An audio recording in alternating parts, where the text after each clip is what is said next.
The Joe Rogan Experience. And then, of course, there was like the big controversy with that young man who you believe is a big old cheater.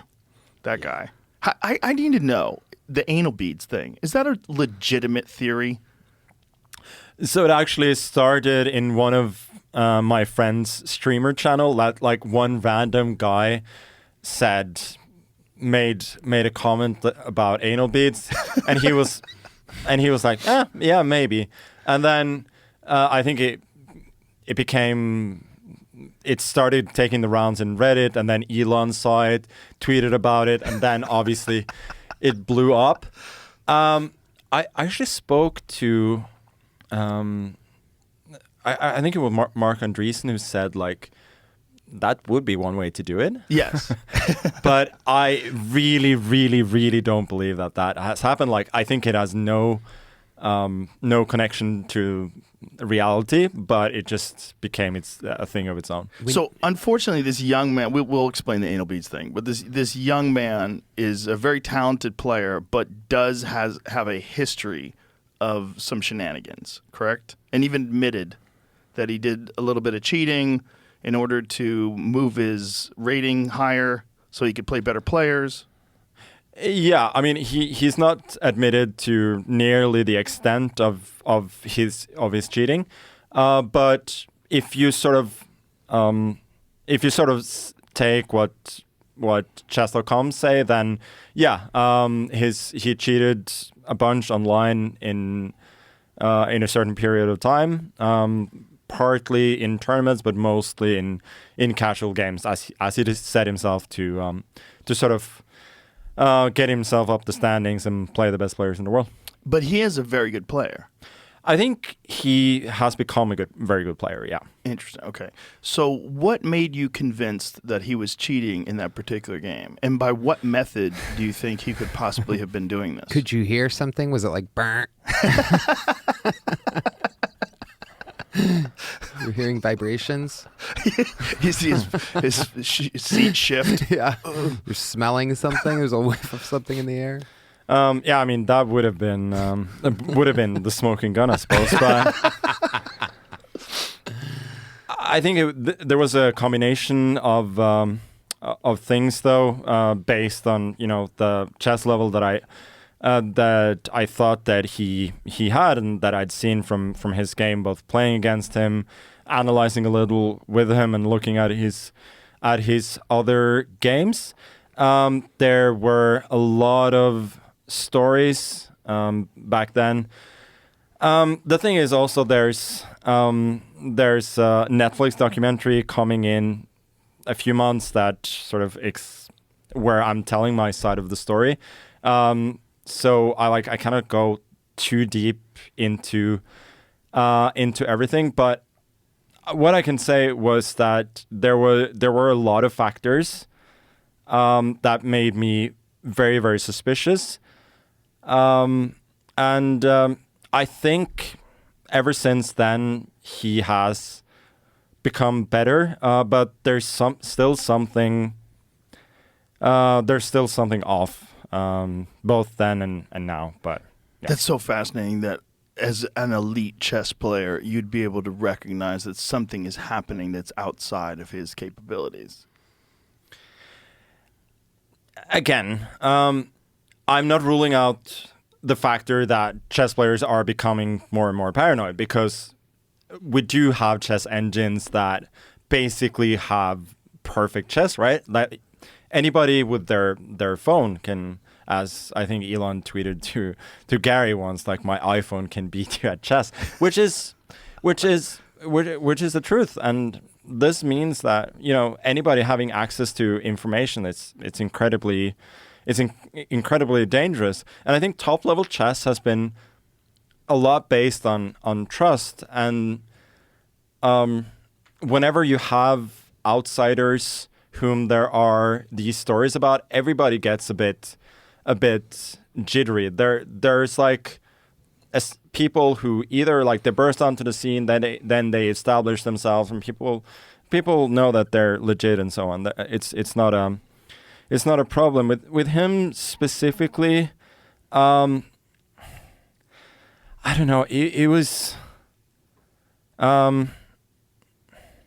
It's just he doesn't seem to be playing, or it didn't at that point seem to be playing with a particular style. It seemed that he either played kind of or he just more or less played any position very well in certain games. Like he could just switch from tactical to positional play very easily, and it was it didn't smell good to me. It still doesn't, but to some extent, like he had his lawsuit. We've all kind of moved a little bit on. I think I don't trust him. A lot of other top players still don't trust him. He certainly doesn't trust me or Chess.com or Hikaru or whomever he felt wronged by. But it's the problem is, like, once someone admits that they cheated a game, especially a game that has a lot of trust in it like chess, you're always going to think, like, is he cheating now? Always. But the question is, like, what method? Like, what do people do? So if you're sitting there, you have no phone, your pockets are empty, like, what could you be doing that could possibly be aiding you? Well, first of all, like an invisible earpiece that people use for exams and so on. Like, but he would have to have a partner. With that, yeah, right? he would, yeah. Yeah. That would not have been detected by the security system that they used at that tournament. They amped up the security after the whole thing happened. Did they check your ears? Yeah, they start checking our ears, and then we had a live tournament in Paris last year where I played him, where there was proper security, where all of these things would be picked up, and he didn't play to nearly the same level there. So I think I'm not an expert in all of that, but that's what I've heard from people, that's like the most obvious thing that it could have that someone could have done, and it wouldn't be really that hard to pull off, considering the kind of security we have at chess tournaments. And this tournament had like a little bit of security. A lot of them, like open tournaments, people are like wandering in and out of the playing hall. There are people in the playing hall, like spectators with their smartphones on and taking pictures or whatever, like going in and out, like they could make signals. It's hard. It's a big problem in chess for sure. Yeah. So the anal beads thing, for people who don't know what we're talking about, the theory was that he had vibrating anal beads that would somehow or another, through some sort of code, explain to him the moves. And I've thought about this for a lot longer than I care to admit. Like, what kind of code are you getting from inside your butt that you're like, okay, got it? Well, it would be like, C4 or whatever. Like, it could tell you by... How would it say it in your butt, though? Well, I mean... It's Morse code? I'd have to show you. Luckily, I brought one. Yeah, I have some in right now. No, it would be like it would buzz, right? It would buzz the letters and then the numbers that would indicate where you would move, and there would only be a piece or two. So, like, the first three vibrations would be letter C, and then okay. It's just a sort of technological version of ways people have cheated before. There was a scandal back in 2010 where the captain of the French team was helping one of the French players by cheating. He was basically just standing in certain spots around the table to tell him where to move. Oh wow, that's crazy. Oh wow. Dirty people out there. It's wild. Well, it's such a competitive thing. Whenever you have competitive things, you always have people that just want to win at any cost, right?